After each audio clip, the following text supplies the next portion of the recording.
present the case. The team is Dr. Gallinghouse. He is going to present a case of redo Afib ablation. So this is a lady, 68 years old, make that stop practiced with sinus node dysfunction, hypertension, structurally normal heart, who has had paroxysmal atrial fibrillation.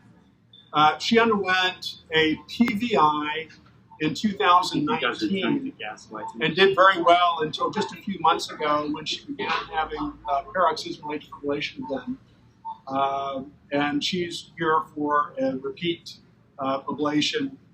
And we've had a little bit of time here, so we've created the map. Well, let's see if we have any more information. Do we have another slide, Luigi? Yes.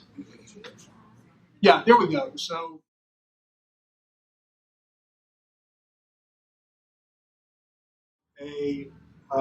we're using the Biosense Webster Cardo version 7 as our mapping system. We have a DecaNav catheter in the coronary sinus. We have a decapolar catheter on the crista. We have double transeptals with a duodecapolar adjustable 1525 lasso. And our ablation catheter is a Smart Touch F curl, bidirectional F curl. And you can see we've created a map. Are you able to see the Cardo map here, Luigi? Yeah. So not surprisingly, we've got several pulmonary veins, the posterior wall isolated. She's got a reconnection, it appears, here, mapping to the carina on the right. And let me see if I can adjust the lasso a little bit. So, Joe, can you clarify again the third monitor that we are seeing the signal? Which type of technology is that and why you're using it? Yeah, so this is the Pure EP recording system from Biosig Technologies. And this is a system that we've been using now for a couple of years. You know, and I think those of us who have been doing this for a long time have been pretty frustrated with the lack of technological development, or the pace of it anyway, in terms of signal acquisition. What Biosig with the Pure EP system has done is it has applied modern filtering and signal acquisition technologies to the system, and that's become our go-to signal recording and processing system.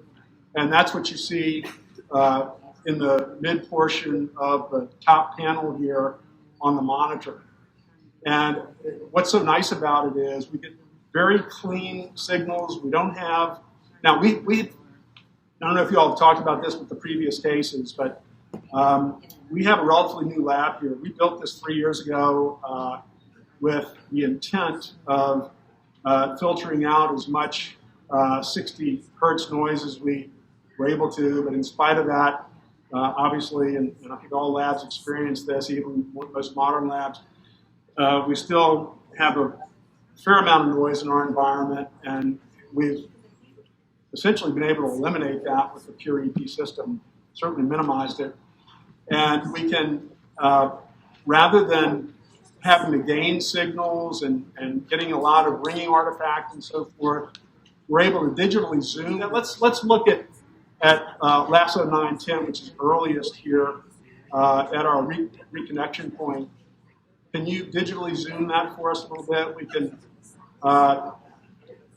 without increasing our level of artifact that we so often get when we gain signals on other recording systems, we can zoom the signal and maintain our fidelity and really see this well.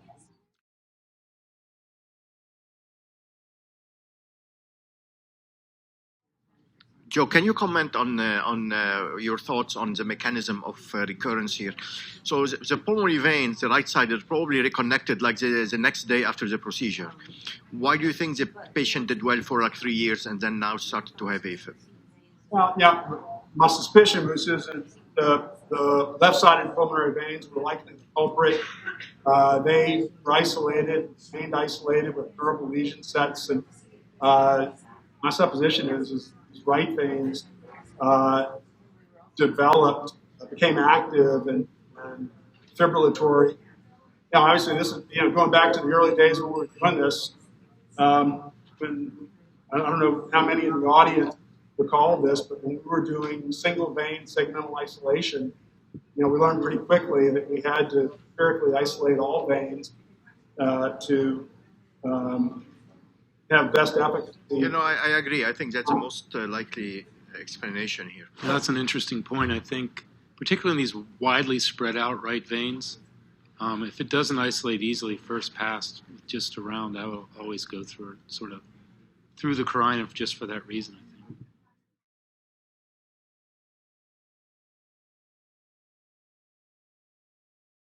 Joe, let me be the bad guy, but we stay on time. Can you proceed with trying to, re-isolate this segment?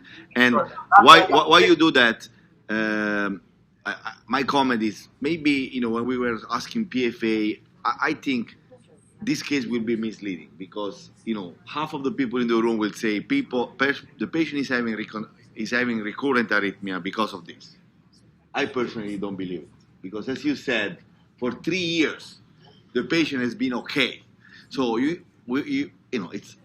can debate this forever, but I'm sure that people will say, oh, there is a PV reconnection, that's why the patient is fine, it's having recurrent. But the patient for 3 years after the procedure was fine.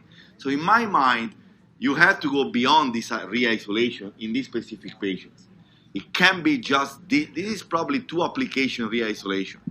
So I think the explanations that Joe provided earlier, I think it is logical, and I think the same, that most likely the vein was not active at that time, and then it became arrhythmogenic and causing arrhythmia. But this is not a PVI case. This patient, as you can show, has left vein isolated, but the posterior wall also was basically isolated in the first procedure. So this is a patient that, now we can say that it was useless to do that posterior wall, or it's been important to maintain sinus for 3 years without episode. The patient has a device, so there is true documentation of the recurrent atrial fibrillation. So, did the posterior wall help that? And I don't know. I mean, this is just not PVI to maintain sinus for the PVI believers. So the inferior is isolated?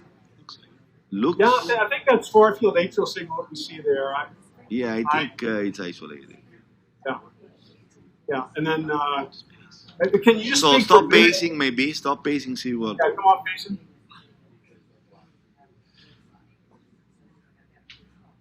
And go back.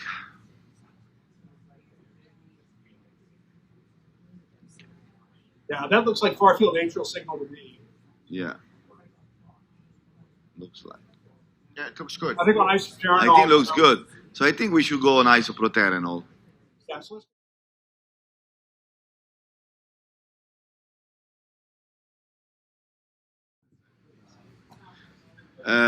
so what about this right side PAC? Are you mapping that, or do you think so I was just going to say, I was going to see if anybody commented on that. So we do have some PACs. I'm not sure that they're right-sided because we really haven't mapped these. So I was going to start that process right now.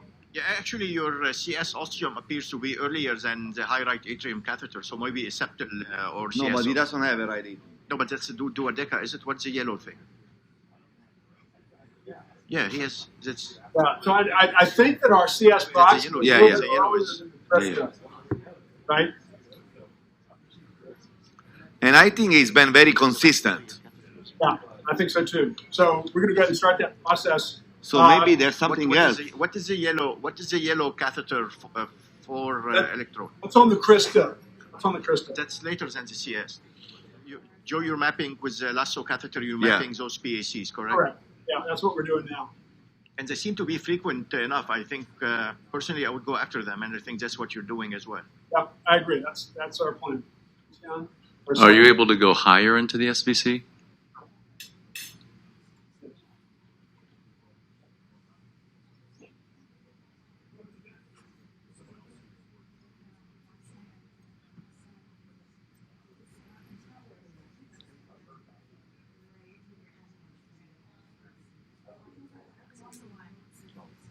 Rod, I don't think that it's. Yeah, it looks like they're about on time, the CSS and SBC. So maybe somewhere in the septum. Yeah, this may be septum.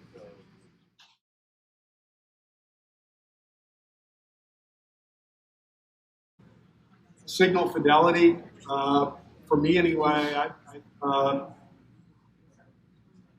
don't know. And we've got data. We published a paper last year on this. That independent reviewers who were blinded to matched signals on the GE system versus the pure EP system.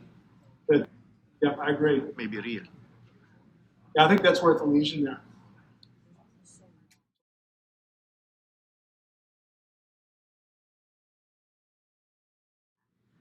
Let me just put the ablation catheter here and see how that signal looks.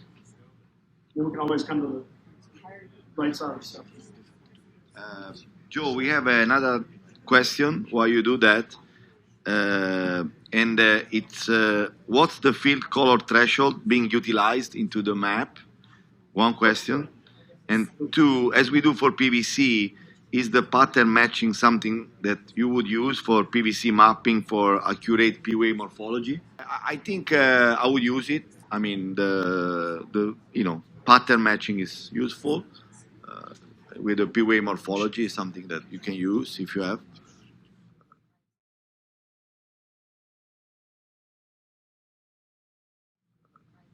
Now, this is interesting. Look at this. We have a very fractionated high-frequency, low-amplitude signal. Yeah, you have a very weird signal there. And I thought when you move the catheter away, things got different. And I don't know if you can see the difference here between the high-frequency signal on the biosig system versus the GE system. Are you able to see that? Yeah.